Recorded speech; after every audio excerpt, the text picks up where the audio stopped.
आज का पहला पाठ नबी होशिया का ग्रंथ अध्याय 8 पद संख्या 4 से 7, 11 से 13। इसराइल पवन बोता है किंतु वह आंधी लूनेगा। प्रभु यह कहता है, उन्होंने मेरी अनुमति लिए बिना राजाओं का अभिषेक किया है। उन्होंने मुझसे परामर्श किए बिना नेताओं को नियुक्त किया। उन्होंने अपने सोने और चांदी से अपने लिए ऐसी दिव्य मूर्तियां बनाई जो उनके विनाश का कारण बन जाएगी। हे समरिया, तुम्हारी बछड़े की दिव्य मूर्ति विभस्त है। मेरा क्रोध उन लोगों पर भड़क उठा है। वे बहुत समय तक अपने को निर्दोष प्रमाणित नहीं कर सकेंगे, क्योंकि वह दिव्य मूर्ति इस्राएल से आई, किसी कारीगर ने उसे बनाया है और वह कोई देवता है ही नहीं। समरिया का वह बछड़ा टुकड़े टुकड़े कर दिया जाएगा। इसराइल पवन बोता है किंतु वह आंधी लूनेगा। वह उस डंठल के सदृश है जिसमें बाल नहीं लगती और गेहूं पैदा नहीं होता।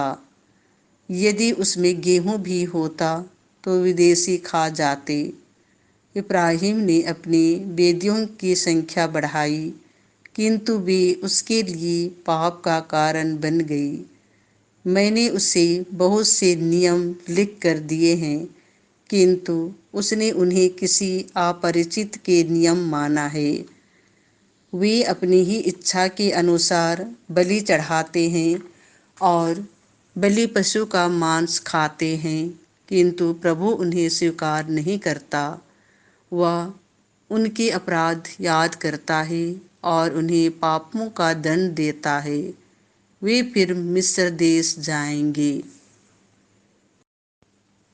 संत मत्ती के अनुसार पवित्र सुसमाचार अध्याय 9 पद संख्या 32 से 38।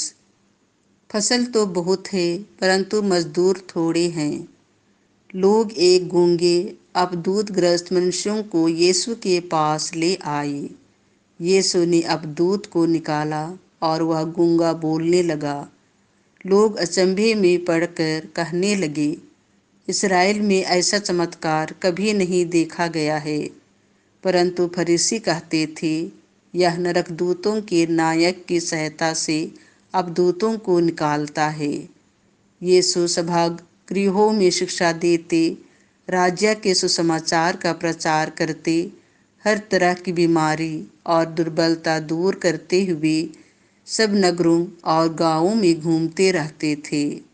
लोगों को देखकर यीशु को उन पर तरस आया, क्योंकि वे बिना चरवाहे की भेड़ों की तरह थके मांदे पड़े हुए थे। उन्होंने अपने शिष्यों से कहा, फसल तो बहुत है परंतु मजदूर थोड़े हैं।